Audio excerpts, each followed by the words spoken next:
Segundo bloque de Medical Televisión. Nosotros repetimos este programa el próximo domingo a las 14 por la pantalla de Multivisión también.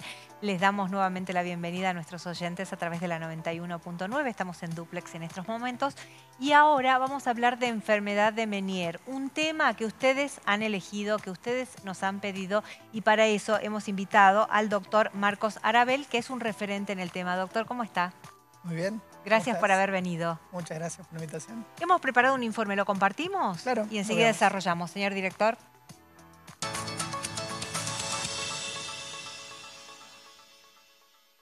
La enfermedad de Meniere es un trastorno del oído interno que provoca episodios de vértigo. Suele comenzar en un oído, pero más tarde puede extenderse al otro. Los síntomas incluyen sensación de pérdida de equilibrio, pérdida de la audición y zumbido, y sensación de presión en los oídos.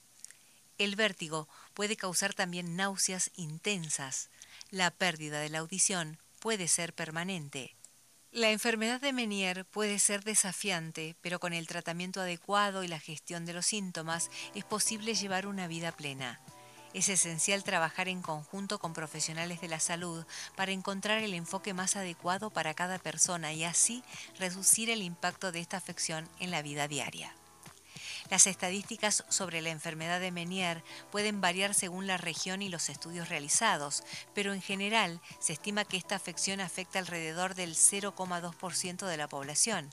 Es más común en personas entre los 40 y 60 años, aunque puede ocurrir a cualquier edad. Además, se observa que es ligeramente más frecuente en mujeres que en hombres. La enfermedad de Meniere puede tener un impacto significativo en la calidad de vida de las personas que la padecen, ya que los síntomas como el vértigo, la pérdida de audición y los zumbidos en los oídos pueden ser debilitantes en algunos casos. ¿Quieres saber más? Quédate en Medical Televisión. Doctor, ¿es difícil diagnosticar la enfermedad de Meniere? Sí, en realidad el diagnóstico es clínico y se da en base a lo que bien decía el informe, los síntomas que el paciente refiere.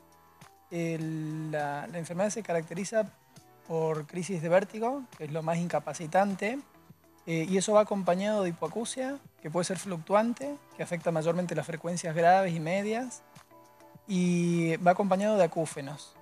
Entonces el paciente que nos viene a ver por esta patología lo que suele referir es que ha tenido un acúfeno intenso.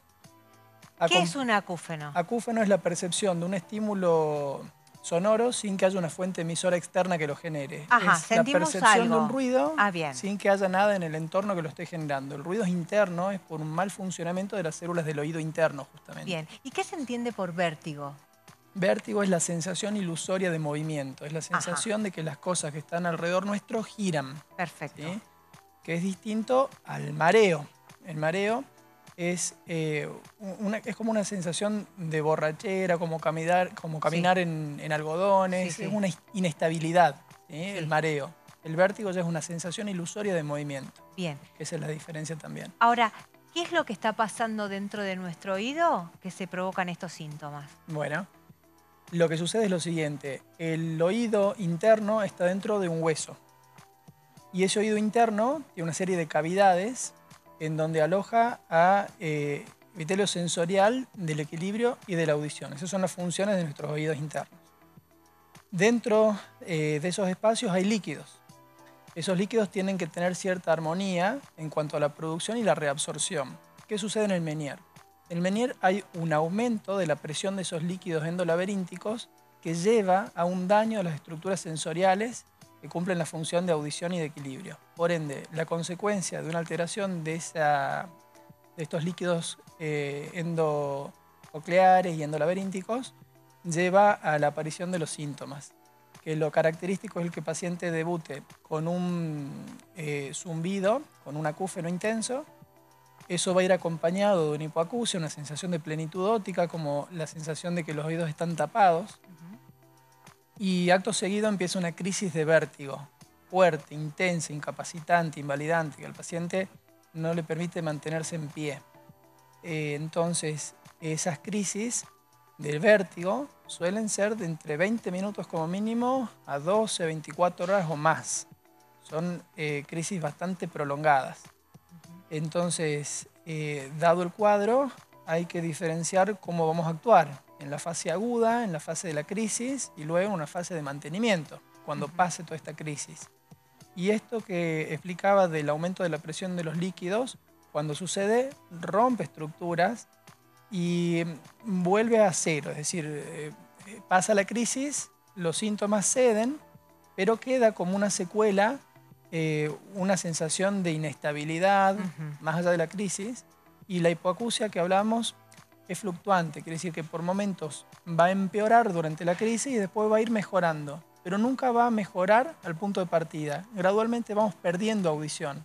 Crisis tras crisis, la pérdida de audición se va a ir acentuando. Y llega un momento en que primero va a bajar las frecuencias graves y con el tiempo y tras muchas crisis ya empieza a acompañar el resto de las frecuencias y hay una pérdida pantonal. Generalmente afecta a un oído, eso también es importante.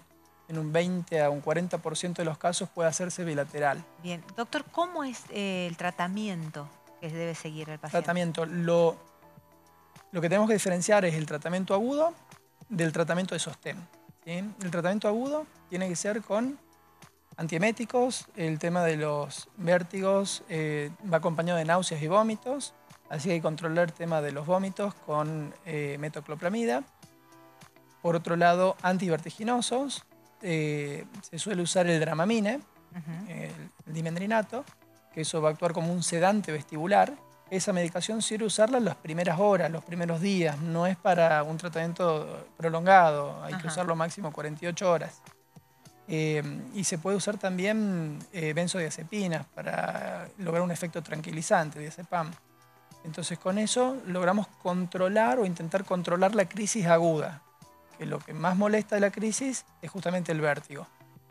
Después hay un tratamiento de sostén, en donde ya usamos una medicación que se llama betahistina, que la betahistina ayuda a evitar las crisis o si suceden, que esas crisis sean menos intensas.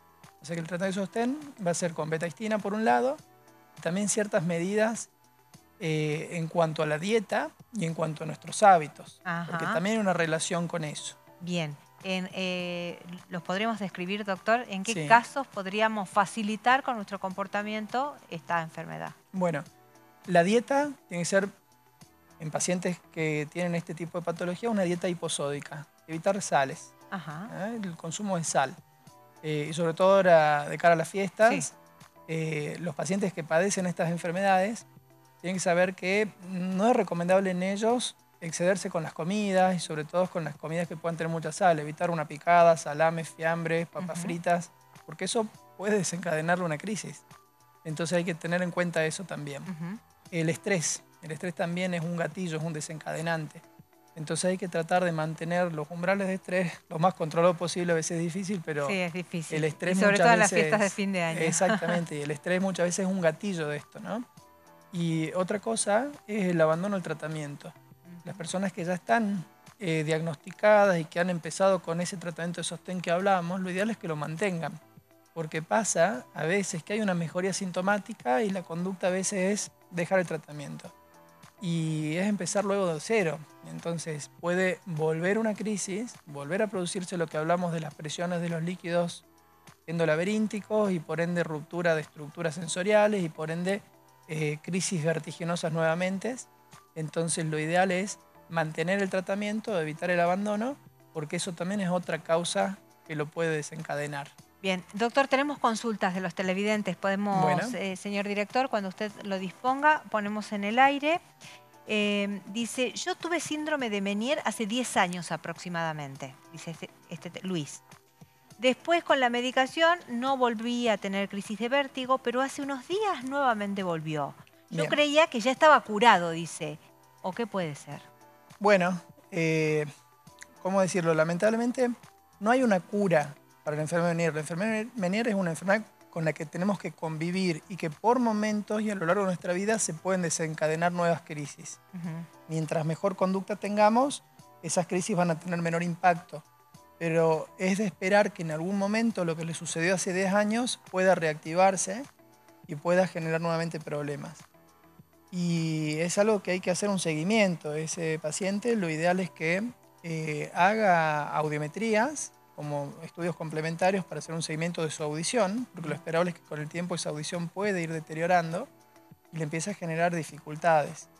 Y las crisis, a medida que el oído va sufriendo, esas crisis al final de la patología, es decir, en los últimos estadios, ya hay un empeoramiento de las estructuras sensoriales y las crisis tienden a ser menos intensas, pero a lo mejor persiste o prevalece la sensación de mareo, es decir, ya no hay tanto vértigo, pero el paciente queda inestable. Ajá.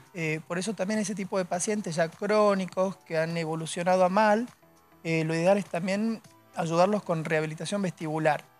¿Qué es eso? Eso es una terapéutica para ejercitar al vestíbulo, que se encarga del equilibrio. Lo hacen generalmente fisioterapeutas, a veces fonoaudiólogas, equipos médicos con otorrinos también.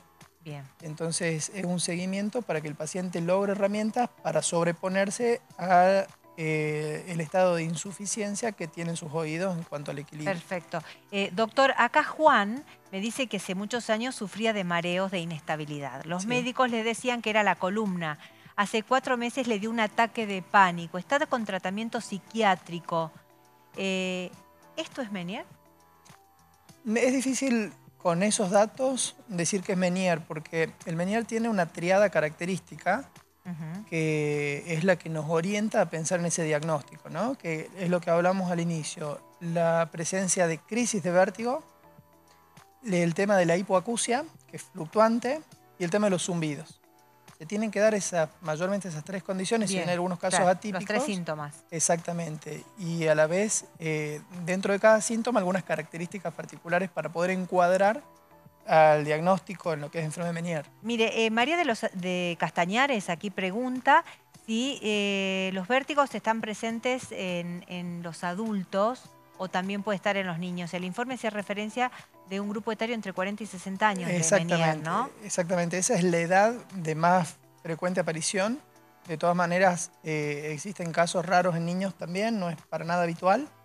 Y en edades más avanzadas, son pacientes que han sufrido los inicios de la enfermedad en esas décadas y llegan a edades más avanzadas con pérdidas de audición, que muchas veces requieren algún tipo de ayuda protésica, y el tema del mareo, que puede requerir lo que hablamos de la rehabilitación vestibular y el tratamiento de sostén. Voy a ir con otro de nuestros televidentes que dice, Claudia Tapia, le pregunta a usted, doctor, ¿a qué se debe el zumbido en sus oídos? ¿Es continuo y molesto? Bueno, el zumbido es un capítulo bastante amplio y es muy difícil determinar una causa exacta, ¿sí? En el Menier, el zumbido es uno de los síntomas, pero ese síntoma, el zumbido, es un síntoma de muchísimas otras patologías. Por eso lo ideal en ese caso quizás sea una consulta para poder ver su oído y luego estudiarlo. Hay que hacerle pruebas de audición y en base a eso nos podemos orientar a pensar cuál puede ser la causa que la lleva a esa persona a tener un zumbido en particular. Bien. Acá hay otro, Lisandro, nos dice que su papá tiene agua en los oídos y siente zumbidos en la cabeza. Bien. Bueno, el tema de agua en los oídos es relativo porque nos puede quedar un poco de agua después de bañarnos y después de estar en la pileta, pero el oído tiene una membrana que protege a las estructuras del oído medio. Y por ende el agua se limita al oído externo. Si es que nos ingresa agua, va a estar en el conducto auditivo hasta la membrana timpánica, a menos que tenga una perforación del tímpano y eso puede hacer que entre agua al oído medio y eso genere una otitis media. Pero agua en los oídos quizás es un concepto errado. Lo que puede tener es una sensación de plenitud óptica, que uno lo puede confundir con la presencia de agua, pero puede estar hablando de alguna de estas patologías. Bien. Doctor, ¿nosotros podemos hacer algo para cuidar la salud de nuestros oídos? Sí. En general, lo ideal es tratar de tener hábitos saludables. Tener un buen descanso nocturno. Hacer actividad física aeróbica en forma regular. Nos va a hacer bien a los oídos y al resto del organismo. Y en los oídos en particular, tratar de tener una conducta evitativa del ruido. El ruido es nocivo para los oídos y en algunas personas con cierta vulnerabilidad ese ruido puede inducir un daño, un trauma acústico.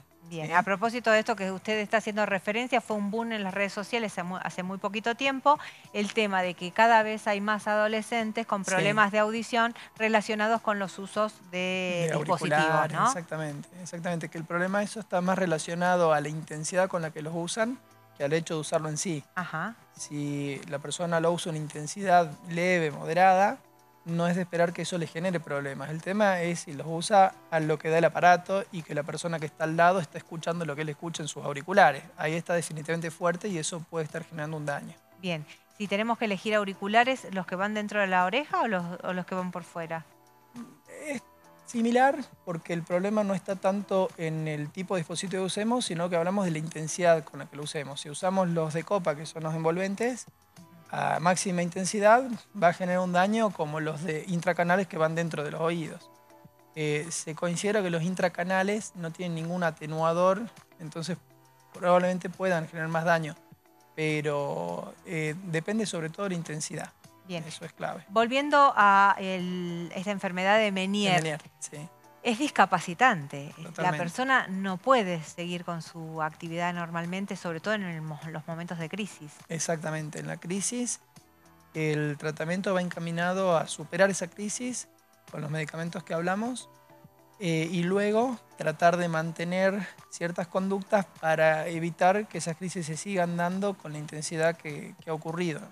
Pero Ujú. lo esperable, como hacía la consulta del paciente que lo tuvo hace muchos años, es que en algún momento su enfermedad pueda reactivarse y frente a esa reactivación hay que volver a hacer el tratamiento agudo y después el tratamiento de sostén. Hay otros tratamientos cuando esto se vuelve refractario, es decir, cuando ya vemos que la medicación de sostén no ayuda, cuando todas las medidas que tenemos tampoco sirven, hay terapias intratimpánicas Ujú. que consiste en colocar a través de una aguja dentro de la caja timpánica medicación buscando un efecto a nivel del oído interno. La medicación que se usa puede ser corticoides cuando hay audición conservada y si no hay restos auditivos, uno puede considerar la terapia con gentamina. La gentamina es un vestíbulo tóxico.